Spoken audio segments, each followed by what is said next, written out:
سلام علیکم подписчикای عزیز، خوش آمدید در کانال ما. امروز با ویدیو میکنم، سالاد میکنم. اینا با دیرین، باکلاژان، کارتشکا با پامیدور شونشتم شد. بعد توزی ریزش میکنم. لیکن ممکن است ما در کانال گلکام ممکن استم کو اینو بریده برای که اولی مایده برای اول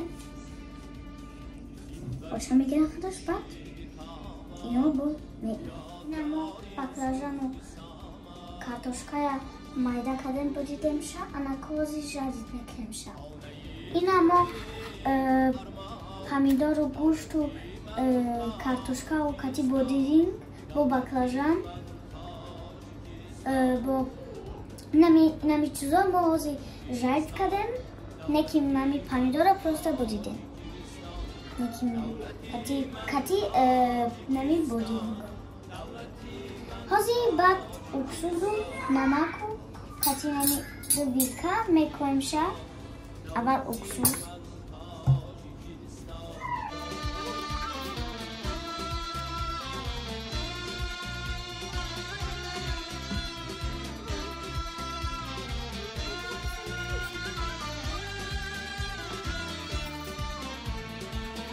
از زرفشان تا بدخشان، از سوجنده تا بختلان.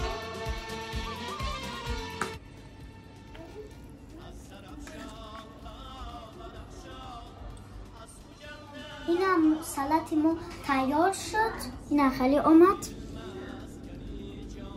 شما هم خیلی دخترها و پازه اگر گودک باشه فکر نکنه که شما بادی خیلی نکنه و چه تا یادم چه هم خیلی سالت کنه. بعد هم خیلی اگر کام شه بعد میتونه هر چیز خورده میتونه و چه سی چیز نمیگه میتونه خورده هر چیز. ده سالتی ما چفل آمد.